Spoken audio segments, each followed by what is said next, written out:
As TV ratings and social media hits go, Pakistan's unending Game of Thrones is second to none. The pitched battles between the authorities and PTI supporters outside Imran Khan's residence in Lahore had millions glued to their screens. Prior to this, Rana Sanalla and Maryam Nawaz set ratings sky-high by publicly attacking ex-spy chief Jenfis Hamid.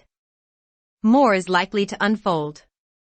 The political soap opera has sharpened conflicting opinions amongst the commentariat. Some argue that Khan is a blight on our emaciated democratic process and should be met with state force for refusing to present himself for arrest and using his party workers as human shields. Others argue that there must be solid principles which underlie any democracy, and sanctioning state coercion represents a caving into familiar logics of the establishment-centric system. But very few are deliberating what bearing the obvious divisions within Pakistan's structure of power will have on the teeming millions trying to navigate inflation, lack of employment and the indignities of state and class power. Because this is ultimately what matters. Or has this basic imperative gotten lost amidst the noise? Three interrelated theses about Pakistan's current political predicament merit our attention. There's little focus on how the divisions will hit the people. There has never been greater public disclosure about the grimy realities of the establishment-centric system. Khan is, in fact, a microcosm of all half-brained khaki manipulations of Pakistan's political process over the past 75 years.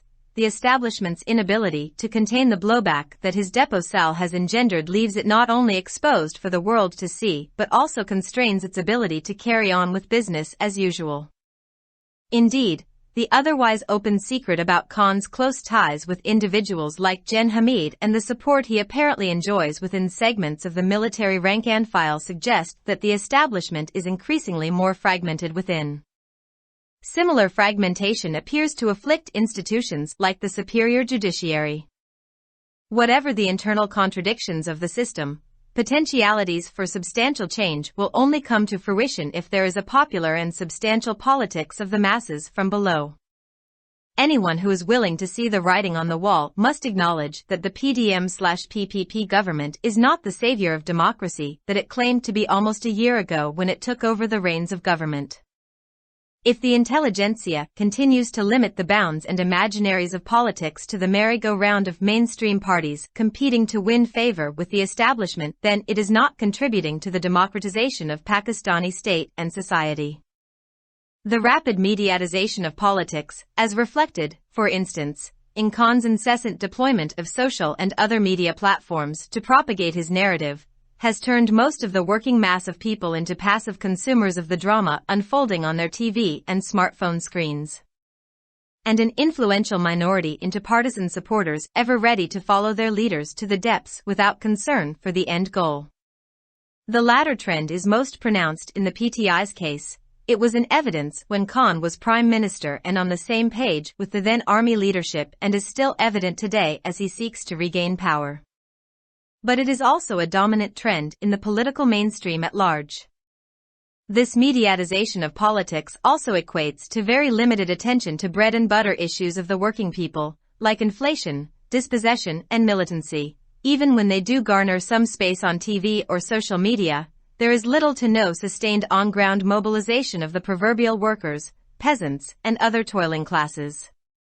Without mobilized social forces whose political interests, and hence vision, transcend the Game of Thrones, the corporate media and intelligentsia's obsessive focus on sensational events and personalities cannot be displaced. I reiterate that diehard supporters of mainstream parties represent a still small proportion of our 230 million-strong population. Slogans aside, those who really believe in democracy and ending the role of the establishment in politics will have to take up economic and other concerns of the working masses, especially in cases where the military's corporate interests alongside those of private capitalists and landlords lead to dispossession, repression, and exploitation.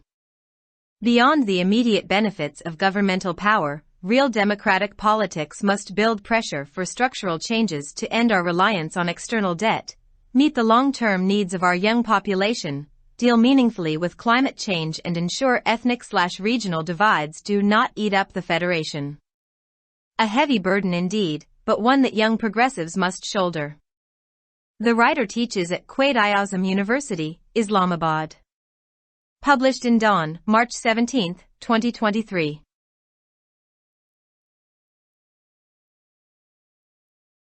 For more videos, subscribe our channel. Dawn Vocabulary.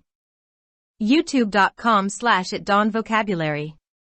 Like, subscribe, share and comments.